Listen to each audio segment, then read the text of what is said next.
신앙이라는 발에 구두를 맞추라 라는 제목으로 하나님 말씀 증거하겠습니다. 누군가가 어떤 사람인지 아는 방법이 있습니다. 갖고 있는 문제의 크기를 보면 알 수 있습니다. 그 사람의 가장 큰 문제가 그 사람이 누군지를 알 수 있다는 거예요. 그 사람의 가장 큰 문제, 늘 기도 제목가 1순위가 어떻게 하면 부자가 될까, 또 어떻게 하면 성공할까, 어떻게 하면 또 건강할까, 어떻게 하면 안정을. 영혼이 작은 사람은 대개 여기까지예요. 이방인 수준의 믿음입니다. 크리스찬은 하나님 수준의, 하나님 크기의 문제에 도전하는 거예요. 내 인생을 향한 아버지의 뜻을 묻는 겁니다. 하나님, 어떤 문제 해결하기 위해서 저를 이 땅에 보내셨습니까? 그렇게 묻는 거예요. 그리고 어떤 문제를 봤을 때 이대로는 안 되지, 누군가 나서야 되지 않겠습니까? 대개 여기서부터 소명의 시작이에요. 내게 보이는 거, 또 내 아픔이 또 사명이 됩니다. 하나님이 아픔을 통해서 상처 입은 치유자로 만드시거든요. 우리 마음을 무엇 때문에 최근에 아프셨습니까? 어떤 일로 인해서 최근에 마음이 많이 아팠습니까? 그 아픔이 되게 사명의 시작일 때가 있어요. 물론 내 욕심 말고 이런 거 말고요, 하나님의 뜻과 연결돼서 내 마음에 아픔이 오는 게 있죠. 그거 잘 한번 기도해 보십시오. 거기서부터 사명이 열릴 때가 있다는 거예요. 갈라디아서는 순수 복음에 대한 사명감에 의해 쓰여진 것입니다. 갈라디아서는 복음 위한 변증서예요. 로마서와 맥을 같이 하고 있습니다. 로마서가 분량이 긴 그 논증이면 갈라디아서는 압축된 복음 변증서입니다. 사도 바울은 그 갈라디아 지방에 교회를 세웠죠. 근데 바울이 이렇게 복음을 증거하고 이 교회가 세워진 뒤에 지금 변질돼 버린 거, 이 복음이 교회 내에서 변질되는 걸 발견한 거예요. 어떻게 복음이 이렇게 변질될 수 있느냐에 대해서 사도 바울이 충격을 먹은 겁니다. 여러분, 사람은요 잘 변합니다. 그 믿음으로 무장 안 되면요, 그 마귀가 가만 안 둬요. 여러분, 뭐 가만히 있으면 뭐 중간에 갈 것 같죠. 중간 못 갑니다. 쳐져요. 우리 늘 힘쓰고 있어야 돼요. 뭐 간사님도 안 그래요? 주중에 신방 전화 안 하고 뭐 가만히 뭐 주일날 팀 모임 딱 공짜면 올 것 같아. 안 와요. 주중에 기도하고 신방하고 연락하고 그래야 유지되든지 부흥하지. 가만히 뭐 팀 모임 몇 시입니다, 알아서 오세요, 안 와요. 우리 열심히 뛰어야 되거든요. 그래서 이 바울은 복음의 변질에 대해서 너무 크게 흥분한 거예요. 우리는 계속 예배하고 계속 기도해야 성장하고 유지되는 거예요. 복음과 함께 산다는 건 여러분 굳건한 결정하는 겁니다. 넉넉히 살지 마십시오. 마귀는 휴일이 없습니다. 우리는 항상 말씀 붙들고, 특히 이 아침의 시간, 가장 귀한 이 첫 시간을 주님께 나아가 기도할 때 그 사람에게 주는 영적인 파워가 있습니다. 세상을 이길 수 있는 힘을 얻는 거예요. 바울이 격분했죠. 어떻게 이 복음을 바꿀 수 있느냐는 거예요. 당시에 뭐 율법 폐기론자도 있었고 율법주의자도 있었고, 그들은 기득권을 주장합니다. 이방인들이 예수님 믿는 게 무임승차 같다고 생각하는 거예요. 믿으려면 나처럼 고생해서 좀 믿어야 되지 않느냐, 어떻게 그렇게 값싸게 믿느냐 하는 거예요. 지금 이게 말이 안 되죠. 1절 2절 저도 같이 공부하는 것 같아요. 바울같이 1절 2절 같이 읽겠습니다. 시작. 사람들에게서 난 것도 아니요 사람으로 말미암은 것도 아니요 오직 예수 그리스도와 그를 죽은 자 가운데 살리신 하나님 아버지를 말미암아 사도된 바울은 함께 있는 모든 형제와 더불어 갈라디아 여러 교회들에게. 여러분, 바울은요 사도권 이제 변호하는데 사도권 흔드는 자들이 있었습니다. 왜 바울은 뭐 12제자도 아닌데 그리스도의 제자인 것처럼 하느냐는 거예요. 여러분, 사도는요 하나님이 보내신 겁니다. 사람으로 인정받는 게 아닙니다. 뭐 신학교 어디 나왔는지, 뭐 어디서 공부했는지, 어느 교회 출신인지 이게 중요한 게 아니라 지금 저 사람이 예수께 미쳐 있는지 이거 보는 거예요. 저 사람이 지금 예배자인지 그거 보는 거예요. 하나님으로 말미암은 사도. 여러분, 우리 선교할 때도 그렇죠. 선교할 때 뭐 타이틀 갖고 가요? 선교할 때 세상에 직업 가지고 가요? 아니죠. 선교할 때도 어떻게 해요? 하나님이 보내심을 믿고 선교지에 우리 각자 한 명 한 명이 다 선교사로 가는 겁니다. 직장 갈 때도 그래요. 왜 우리 직장 갔을 때 내가 부하 직원이라도 해도, 내가 상관이고 부하 직원이든 그거 관계없이 왜 뛸 수 있어요? 하나님이 나를 그 직장에 보내신 거거든요. 여러분, 오늘 직장 나가시니까 여러분 직장 선교사입니다. 자신감 갖고 뛰십시오. 여러분들 상관 불쌍한 거예요. 예수님 안 믿는 상관 어디 가서 약 먹고 있을 거예요. 지금 불쌍히 여기시고 가서 내가 최고 말단이라 할지라도요 그 안에 기도하고 나가서 영적 권위를 가지고 당당하게 뛰십시오. 영적인 권위가 있는 자가 진짜 상관이에요. 어떻게 보면 따지면은. 그래서 우리는 하나님이 보내셔서, 예수님 보내셔서 그 자리에 있는 겁니다. 그래서 가는 곳마다 말씀 전하고 열매 맺게 하는 거. 그래서 우리는 그게 정체성인 거예요. 우리 열매 맺기 위해서 또 하나 필요한 거 3절 같이 3절 같이 읽겠습니다. 시작. 우리 하나님 아버지와 주 예수 그리스도부터 은혜와 평강이 있기를 원하노라. 참 인사말이 참 따뜻하죠. 바울은 은혜와 평강을 전했습니다. 바울의 인사에는 항상 은혜가 먼저예요. 은혜가 먼저. 우리 교회도 이은혜 자매 있잖아요. 첫째가 은혜예요. 동생이 상훈, 얼마 전에 제대한. 막내가 아영. 첫째가 은혜. 아십니까? 은혜가 사람 이름이지만 중요한 건 우리 신앙생활 할 때 은혜가 먼저예요. 은혜가 오잖아요. 그 평강이 와요. 은혜가 임하잖아요. 능력이 생겨요. 예수님 부활하셔서 우리에게 샬롬 평강을 주셨죠. 여러분, 가장 큰 은혜가 뭡니까? 가장 큰 은혜, 내가 은혜 받은 것을 아는 거예요. 여러분, 지금 이 자리에 있다는 것 자체가 은혜인 줄 아십니까? 지금 이게 영상 예배 안 하고 현장 예배 드릴 수 있는 게 은혜예요. 현장에 와서 예배할 수 있다는 거. 지금 영상 예배 하는 사람들 거의 죽어 나가고 있어요. 지금 만만치 않아. 휴대폰 켜놓고 설교 듣고 꺼버리고 매가리가 없어요. 그 영상 예배 한다고 하는 분들이 있으면요, 아유 참 믿음 더럽게 없네. 불쌍해서 진짜. 약한 자 현장에 올 수 있다는 건요 굉장한 믿음이라는 거예요. 제가 지난번에 주일날 어떤 팀 방문했는데 어떤 집사님 한 번씩 감사의 제목을 나눠봤습니다. 근데 어떤 분은 그래요. 감사의 내용이 뭐냐면 최근에 차 사고로 죽을 뻔했대요. 차 사고로 죽을 뻔했는데 아슬아슬하게 살았대요. 제가 그 다음 얘기했어요. 집사님 이제 큰 헌신하셔야겠다고. 당황하더라고요. 아니 은혜 입었잖아요. 지금 그분 원래 그분 이번 주 안 살아 있어야 돼요. 원래 죽었어야 되는데 하나님이 덤으로 살리셨죠. 어떻게 돼요 이제? 덤으로 사는 인생이니까. 제가 그랬어요. 새벽기도 좀 나오셔야겠네요. 제가 안 나왔는데 오셔야 된다니까요. 덤으로 살았죠. 덤으로. 이미 원래 죽었어야 되는데 2주 전에 죽었어야 되는데 살았죠. 그거 어떻게요? 주님 위해서 다 걸 수 있는 용기. 그게 우리 덤으로 은혜를 아는 자의 모습이에요. 여기 계신 분들 은혜를 아는 자가 되기 바랍니다. 그래서 은혜가 임하잖아요. 아무것도 없어도 불안하지 않습니다. 은혜가 임하잖아요. 남이 부럽지가 않아요. 여러분 왜 부러워하죠? 저 사람보다 내가 못해서? 그게 그래서 부러운 게 아니라 나와 하나님과의 관계예요. 지금 내가 하나님의 자녀됨으로 온전히 서 있으면은 부러움은 지는 게 아니라 부럽다는 건 내가 누군지 모른다는 거예요. 우리 하나님 자녀거든요. 예수님 피값으로 건진받은 자녀거든요. 그래서 우리는 남을 부러워하지 않습니다. 어떤 조건이 온더라도 내 안에 은혜가 임한다면 당당할 수 있어요.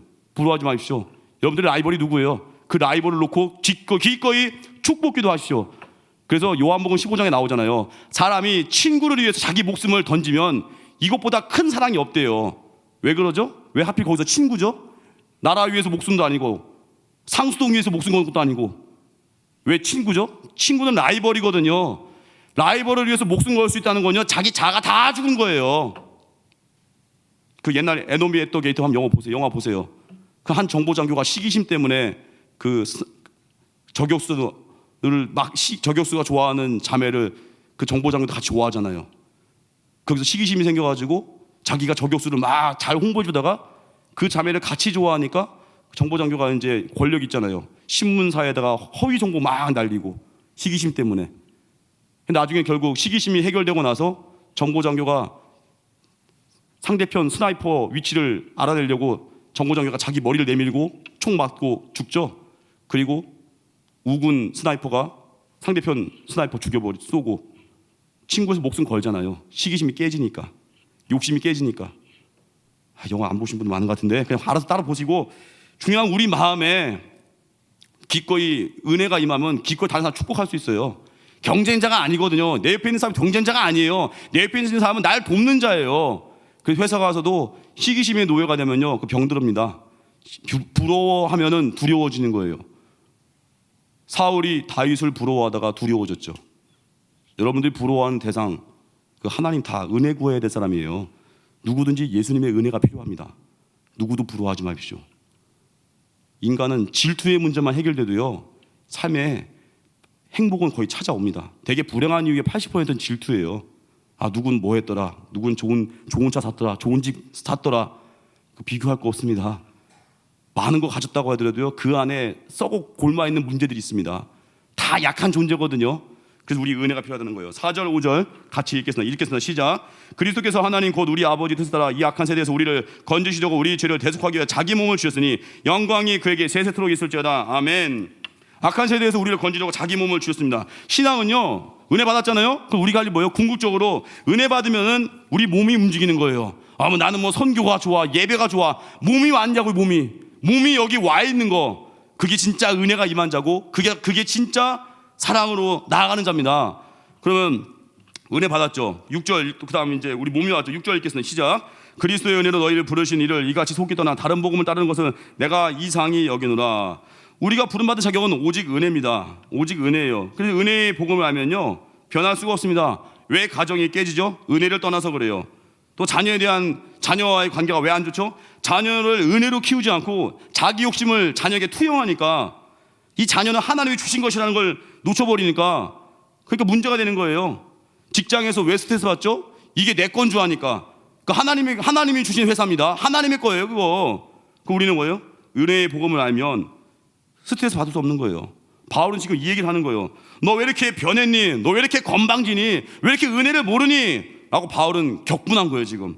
7절. 그래서 7절 읽겠습니다. 시작. 다른 복음은 없나니 다만 어떤 사람이 너희를 교란하여 그리스도의 복음을 변하게 하려 함이라. 다른 복음 없습니다. 복음은 뭐예요? 오직 예수 그리스도. 율법을 지켜야 구원이 아니에요.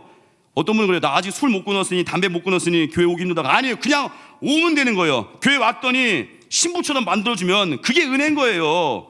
근데 율법주의자들은 그래도 율법은 지켜야지, 그래도 할례는 받아야지라고 하니까 바울이 화가 나서 이제 저주하죠. 8절 저주 한번 읽어보겠습니다. 8절 읽겠습니다.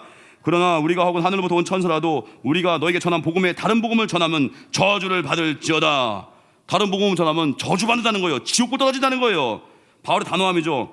굉장히 적용인데 우리가 하나님의 기쁘신 하나님을 위해서 타협하지 않기 위해서 다른 복음이 아니라 순수 복음을 붙든 자로서의 승리를 위해서 우리 9절 10절 같이 읽겠습니다. 시작. 우리가 전에 말하였거냐 내가 지금 다시 말하노니 만일 누구든지 너희가 받은 것 외에 다른 복음을 전하면 저주를 받을지어다. 이제 내가 사람들에게 좋게 하랴 하나님께 좋게 하랴 사람들에게 기쁨을 구하랴. 내가 지금까지 사람들의 기쁨을 구했다면 그리스도의 종이 아니니라. 첫 번째가 뭐냐면은 우리 타협하지 않고 끝까지 완주자가 돼야 될 거 아니에요. 우리 완주자. 첫 번째 할 일은 이렇게 타협하지 않는 믿음을 위해서 우리 첫 번째 할 일이 뭐냐면은 하나님만 기쁘게 하는 거예요. 신앙의 핵심은 뭐예요? 하나님만 기쁘시게 하는 거. 바울의 단호함이죠. 물에 물 탄 듯 술에 술 탄 듯 사는 게 아니라 단호해지라는 거예요. 중간만 가는 게 아닙니다. 적당히 믿고 좋은 관계 절대 그럴 수 없어요. GBS 말씀 들었죠? 어제 민수기 22장에 그 최악의 선지자 발람 선지자 그 돈에 욕심에 눈이 멀어서 하나님이 말씀을 명확히 했음에도 불구하고 욕심 때문에 자꾸 또 회유당하고. 그래서 우리 신앙생활 타협하면 무너집니다. 내가 여지를 주고 있는 부분은요 내 욕심이 있는 부분이에요. 돈에 욕심 있는 사람은 돈에 여지를 줘요. 돈 좀 내밀면 막 쉽게 흔들리고. 그리고 어떤 사람은 또 관계 문제. 여러분 우리가 신앙 여지를 주면 안 된다는 거 왜 중요하냐면 여지를 주면은 나중에 쉽게 흔들리다가 나중에 본인도 이제 타협하다가 망하는 길이거든요. 제가 그 청년들한테 그런 얘기했어요. 청년들도 그래요. 여러분 형제들 잘 들으십시오. 자매들한테 형제자매들 잘 들으세요. 형제는요 이유 없이 자매 1대1로 안 만납니다. 목적이 있어요. 목적이 아니라 목적이다. 목적이 아시겠습니까? 목적이 있어요. 형제가 자매 만나는. 근데 자매들이 그냥 뭐 한번 만나주지 뭐 나 그냥 만나는 거야. 웃기지 말라고요. 형제는 기억해요. 만나줬네? 계속 만나주네? 날 좋아하는 거야? 그러고 형제는 마음에 품어요. 이 자매가 날 좋아하는 줄 알고. 자매는 아니라고 하거든요. 너 왜? 나 그냥 만나준 거야. 그래서 형제가 열받는 거죠. 이런 경우가 종종 있어요. 그러니까 1대1로 만난다는 거는 남자 여자는 이 연인 관계, 부부 관계 아닌 이상은 1대1로 만나면 그거 오해 삽니다. 그래서 제가 이런 얘기 해도 되나? 욕 좀 먹고 욕 먹을까 하고. 저도 우리 교회에서 결혼도 했잖아요. 우리 교회 와서. 제가 감사한 건 썸 탄 적이 거의 한 번도 없다는 거예요. 왜냐? 제가 원칙이 있었거든요. 제가 자매들을 교회 밖에서 교회 안에서야 미스바 오픈 공간에 만나죠. 근데 교회 밖에서 제가 자매들을 만나는 원칙이 있어요. 70대 이상의 어르신만 만납니다. 제가 죄송합니다. 이거 표현 안 좋아 근데 죄송합니다. 70대 어르신 제가 그래도 자매님들이신데 그게 기준이에요. 70살 넘으신 자매님들만 제가 만나요. 왜요? 그래야 오해 안 사죠.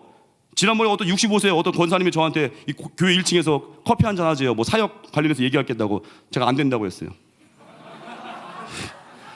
살짝 당황하시더니 마지막은 참 고마워하시더라고요. 날 자매로 미친 제가 절 이상하게 보지 마세요. 아직 오해의 소지를 안 만드는 거라고요. 하다못해 교회 올 때 이렇게 새벽에 카풀 오시는 분이 있습니까? 근데 연인끼리 아닌데 둘이 카풀 온다고요? 곧 헛소문 날 겁니다. 빨리 딴 차 갈아타세요. 대중교통 타든지 홀로 오든지 그 여지를 남기지 마시라니까요. 그래서 우리 신앙생활 이상하게 흘러버렸는데 하나님만 기쁘시게 하십시오. 하나님만. 적당히 믿는 거 아니에요. 여지를 주지 마세요. 저 사람은 죽으나 사나 새벽기도 하겠구나. 그러면 안 건드려요. 저 사람은 죽으나 사나 주일 성수 하겠구나. 안 건드려요. 저 사람은 죽으나 사나 11조 하겠구나. 그러면 경제 문제 못 건드려요. 내가 자꾸 여지를 주니까 흔드는 거예요. 저 사람은 절대 명절날 제사상 앞에 절하지 않겠구나. 그럼 제사 절하라고 말도 못해요. 부모님들이. 안 믿는 부모님들이. 내가 여지를 주니까 흔들려 버리는 거예요. 그래서 우리 신앙생활 하나님만 기쁘시게 하는 거예요. 하나님만 기쁘시게. 오직 주님 기쁘시 하면요 다 따라오는 거예요. 나머지 하나님만 기쁘시게 하는 그게 뭐예요? 마태복음 6장 33절 너희는 먼저 그의 나라와 그의 의를 구하라. 그리하면 이 모든 것을 너에게 더하시리라. 믿으십니까? 그래서 하나님만 기쁘시게 하십시오. 그래서 우리는 두 가지 길이에요. 사람을 기쁘게 할 것인가, 하나님을 기쁘시게 하신가. 그때 무조건입니다. 하나님만 기쁘게 하면 사람은 따라오는 거예요. 물질도 오는 거예요. 명예도 오는 거예요. 하나님만 기쁘시게 하십시오. 그래서 바울은 로마서 1장 14절에 말합니다. 헬라인이나 야만이나 지혜는 자나 어리석은 자에게 다 내가 빚진 자라. 바울은 빚진 자 의식을 갖고 있었어요. 여러분 하나님만 기쁘시게 하면요 이 빚진 자 의식이 있거든요. 우린 빚진 자 의식이 있기 때문에 하나님만 기쁘게 할 수밖에 없어요. 바울은 이 로마서를 쓸 당시에 로마의 시민 어느 누구도 만난 적이 없어요. 근데 바울이 빚을 졌다고 하죠. 빚진 자래요 지금 바울이. 왜 빚진 자라고 하겠습니까? 누군가 여러분 나에게 100만 원 주면서 A라는 사람에게 전달해 주려고 하면요, 누가 나에게 저한테 뭐 100만 원 줄 리도 없지만 100만 원 주면서 A라는 사람에게 전해 주려고 한다면 그것을 제가 A라는 사람에게 100만 원 건네주기까지는 제가 A라는 사람에게 빚지고 있는 거죠 지금. 왜요? 전해야 줄 책임이 있으니까. 지금 바울이 이 얘기하는 거예요. 바울이 이 뜻을 말하는 건데 바울이 세상 모든 사람들에게 지금 갚을 의무가 있다는 거예요. 하나님 바울에게 복음을 주셨고 선포하는 일을 위임하셨죠. 바울은 다른 이들에게 복음을 빚지고 있는 거예요. 우리도 그렇습니다. 마태복음 28장 19, 20절 가서 모든 민족을 제자로 삼아 아버지와 아들과 성령의 이름으로 세례를 베풀고 내가 너희에게 분부한 모든 것을 가르쳐 지키게 하라. 우리 빚진 자입니다. 우리 선교 지금 갈 수 없지만 아침마다 기도해야죠. 오늘 네팔입니다. 내일 인도 7개 지역 놓고 막 우리 기도하죠. 어떤 분들은 선교 가보지도 했지만 거기 와서 중보기도 하는 분도 있어요. 왜 그럴까요? 빚진 자 의식이거든요. 거기에 영혼을 전해야 될 책임이 있거든요. 빚진 자 의식 때문에 선교 기도에 와서 기도하는 겁니다. 여러분 은혜에 대해서 은혜를 망각하지 마십시오. 빚진 자 의식을 가지고 주님이 가장 기뻐하는 그 일에 전념하는 거예요.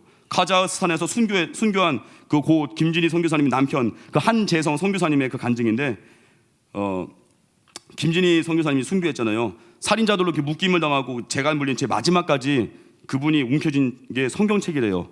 살인자들이 그게 무슨 보물이나 되는 줄 알고 이 김진희 선교사님을 죽일 때 손에 뭘 쥐고 있으니까 그게 보물인 줄 알았나 봐요. 그래서 그걸 뺏으려고 손을 칼로 무지 찌른 거예요 이제. 근데 마지막까지도 성경책 붙들고 죽었대요. 그게 뭐예요? 은혜의 복음, 소중한 복음, 소중한 하나님 말씀을 나 끝까지 지킨다는 거예요. 칼이 손이 난도질 당해도 그 성경책 빼앗길 수 없다는 거예요. 내게 주신 은혜의 복음 빼앗길 수 없다는 거예요. 옆구리에 칼로 쑤셔대도 새벽기도 타협할 수 없다는 거예요. 내 몸에 어디 하나 상하게 한다 할지라도 내가 주일 예배 타협할 수 없다는 거예요. 아무리 세상이 두려워 떨고 코로나가 오건 뭐 코로나 나부랭이가 오건 그 두려워하지 않고 담대하게 나아가서 복음 증거하는 거예요. 타협하지 않는 믿음. 이게 우리에게 주신 오늘 말씀입니다. 하나님만 기쁘시게 하십시오. 하나님만 높이십시오. 예배자 되는 겁니다. 그럼 우리가 할 일 중에 또 하나 타협하지 않게 두 번째입니다. 인생의 끝을 알라는 거예요. 야고보서 4장 14절 보니까 내일을 너희가 알지 못하는다. 너희 생명이 무엇이냐? 너희는 잠깐 보이다가 없어지는 안개니라. 우리 잠깐 보이다가 없어지는 안개래요. 이런 안개 같은 인생이 뭘 그렇게 오래 살 거라고, 뭘 그렇게 돈을 모으려고 하겠습니까? 우리 순식간에 사라진 인생입니다. 사람들이 이제 착각을 해요. 자기가 되게 오래 살 줄 알아요. 여러분 20살의 무덤도 있습니다. 제 고등학교 후배가요, 그 고려대학교 합격하고 한 달 만에 자살했습니다. 그 미쳐 왜 죽었는지 모르겠는데 공부 죽어라 해서 거기 가놓고 한 달 만에 자살했대요. 20살의 무덤. 여러분 40살의 무덤도 있습니다. 언제 죽을지 몰라요. 하나님 부르시면 언제든지 가는 겁니다. 우린 끝을 생각해야 됩니다. 심판한 때 앞에 서는 겁니다. 그래서 하나님 앞에 여러분들이 한 달밖에 남지 않은 시한부 인생이라면 뭘 하겠습니까? 지난번에 제가 팀에 방문해서 이런 얘기를 했더니 당황을 해요. 내가 한 달 후에 왜 죽어? 약간 그런 표정들. 죽을 수 있어요. 그 모르는 일이에요. 신경수 시사님 시아버지 지난번에 제가 찾아갔을 때 막 주무시는 분 깨워가지고 복음 증거하고 되게 무리했던 신방이었거든요. 신방 가서 주무시는 분 일어나라고 해가지고 영접하세요 그러고, 그리고 2달 후에 돌아가셨어요. 모를 일이에요. 여러분 새벽기도 안 나오는 분들 왜 안 나와요? 내가 지금 내 인생 아직 내가 주관하고 싶거든요. 아직 살만하거든요. 더 살 것 같으니까 새벽기도 안 나오는 거예요. 이제 좀 나중에 자기 할 거 다 해놓고 이제 나이스하게 새벽기도 오겠다. 하나님이 중간에 부르면 어떡할 겁니까? 내가 못 버려서 못 나오는 거예요. 그래서 명심하십시오. 절대 우리 하나님 내게 주신 좋은 기회들, 예배의 기회들 놓치지 마십시오. 선교에 놓치지 마십시오. 그 모로코에서 사역하는 선교사님 그 이야기예요. 그 외국어대 아랍어과 졸업하고 신대원 마치고 목사가 돼서 그 모로코 선교사 파송이 됐습니다. 그 모로코에서 5년간 지내면서 이제 공부하고 복음을 전해요. 근데 모로코가 그 아랍권이라 99%가 모슬렘이거든요. 자유롭게 복음을 증거하지 못합니다. 근데 선교사님이 그곳에서 이제 몇 가정의 복음을 전하고 있었어요. 근데 어떤 암 환자를 이제 신방을 했는데 그 암 환자를 2번 찾아갔대요. 2번 찾아가고 이제 3번째 찾아갈 때는 이제 마음 열렸으니까 3번째 찾아갈 때 복음을 증거해야겠다라고 날짜 잡았어요. 그런데 하필 그날 학교 시험이 겹쳐버렸어요. 결국 신방을 다음으로 미뤘어요. 못 갔어요. 그리고 신방 가겠다고 했던 그 다음 날에 그 암 환자분의 조카에게 전화가 왔습니다. 자기의 고모가 어제 오후에 죽었습니다 라고 연락이 온 거예요. 바로 그 선교사님이 찾아가기로 했던 그날이었던 거예요. 그 선교사님이 눈물을 훔치며 말하더랍니다. 복음 증거하는 일에는 다음이 없습니다. 이 일을 생각하면 하나님께 너무 죄송하고 그분에게도 죄송합니다. 여러분, 인생에 돈 버는 것보다 중요한 일은요, 하나님 앞에 서는 겁니다. 하나님 앞에 선을 물으실 겁니다. 너 교회를 위해서 무슨 일을 했니? 무슨 섬김을 했니? 직접 누구에게 복음을 증거했니? 아무리 여러분 시간이 없어 보여도 우리 가치 있는 일을 위해서 우리 인생을 주님께 거는 겁니다. 곧 남전도의 헌신 예배 일주일밖에 안 남았는데 진짜 뜨겁게 지금 아침마다 새벽마다 막 준비하잖아요. 인사하고 막 마스크 나눠주고. 왜 그래요? 그 예배가 너무 귀한 거고요. 헌신하는 사람들이 세워지는 걸 꿈꾸는 거거든요. 저 우리 남전도회 여전도회 진짜 존경합니다. 정말 교회의 꾸준히 일 다 하시고 토요일마다 와서 청소하시고 이름 없이 빛도 없이 청소하시고 또 새벽마다 봉사하시는 집사님들, 주일마다 진짜 빛도 없이 섬기시는 많은 봉사자분들, 저 하늘에 상급 가득가득 쌓여 있을 거예요. 하나님 앞에 섰을 때 잘하였다, 착하고 충성된 종아. 또 우리 교회 많은 예배 드리는 분들, 또 선교지 가서 뿌렸던 많은 복음의 씨앗들, 그게 진짜 남는 장사라고요. 그 가치 있는 일에 우리를 거십시오. 우리 교회도 주일마다 이렇게 청소하시는 분들이 있어요. 거기 집마다 청소하죠. 쓰레기 분리수거함 옆에 있잖아요. 거기를 혼자 조용히 이렇게 분리수거하는 분이 있어요. 3시, 4시쯤 되면은 어떤 남자 일사님인데 그거 혼자 막 분리수거하는 거 제가 나중에 알았어요. 왜냐면 항상 9시 끝나고 진 청소할 때 거기 깨끗하더라고요. 누가 이렇게 청소했나 하고 또 어떤 제2모 집사님이었어요. 제가 그분의 아들에게 얘기했어요. 아들아, 그분 아들이 이제 20대, 30대 초반인데 아들아, 너 아버지 훌륭하시다. 아버지 항상 이 분리수거 하시고 멋지다. 근데 아들이 그러더라고요. 그거 계속 하셔야 된다고. 지가 안 나갈 줄 알았어요. 그런지가 자기가 할 줄 알았는데 계속 하셔야 돼요. 아버지 그거 계속 하셔야 된다고. 왜 그래요? 그게 의미 있는 거거든요. 하나님 나라 위에 크고 작은 일이 어디 있겠습니까? 이 몸된 교회 사랑하고 헌신하고 그게 복이라는 거예요. 끝으로 이런 일이 모든 일들 가능하기 위해서 우리가 할 뭐예요? 성령 충만을 구하라는 거예요. 고린도전서 2장 9절 10절 읽어드리겠습니다. 기록된 바 하나님이 자기를 사랑하는 자들이여 예비하신 모든 것은 눈으로 보지 못하고 귀로 듣지 못하고 사람의 마음으로 생각하지도 못하였다 함과 같으니라. 오직 하나님의 성령으로 이것을 우리에게 보이셨으니 성령은 모든 것 곧 하나님의 깊은 것까지도 통달하시느니라. 성령의 도움 받아야 됩니다. 성령 충만해질 때 하나님이 예비하신 탁월함, 하나님이 예비하신 그 놀라운 능력이 드러나는 거예요. 오늘도 성령 충만을 구하십시오. 그래서 우리 믿는 자는, 새벽마다 기도하는 자는, 철야 기도하는 자는 하루하루 삶을 살 때 겨우 바둥바둥 사는 게 아닙니다. 압도적인 은혜로 넉넉히 이기는 거예요. 초라하게 살지 마십시오. 성령 충만해서 오늘 하루를, 이번 한 주를 여러분 인생의 최고의 날로 만드십시오. 그래서 우리 영화 아시죠? 버킷리스트. 삶이 끝이라고 생각하는 순간에 영화 버킷리스트 같은 게 나오는 거예요. 시한부 인생 둘이 나와가지고 죽기 전에 해야 할 일 적어놓고 막 하잖아요. 여러분, 삶이 끝이라 생각하면요, 죽기 전에 하고 싶은 일만 하면 되는 거예요. 하지만 주님 앞에 선다면 상황은 달라지죠. 하고 싶은 일만 다 하는 게 아니라 진짜 해야 될 일들 하는 겁니다. 주님 앞에 선다고 믿으면 내가 하고 싶은 일 다 안 해도 돼요. 이 세상에서 좀 못 살아도 돼요. 좀 유명하지 않아도 돼요. 좀 억울해도 돼요. 하나님만 높이면 되는 인생, 그게 진정한 영적인 완주자입니다. 이런 인생 살기를 주님의 이름으로 축원합니다. 자리에서 일어나겠습니다. 기도를 멈추지 말아 찬양하겠습니다.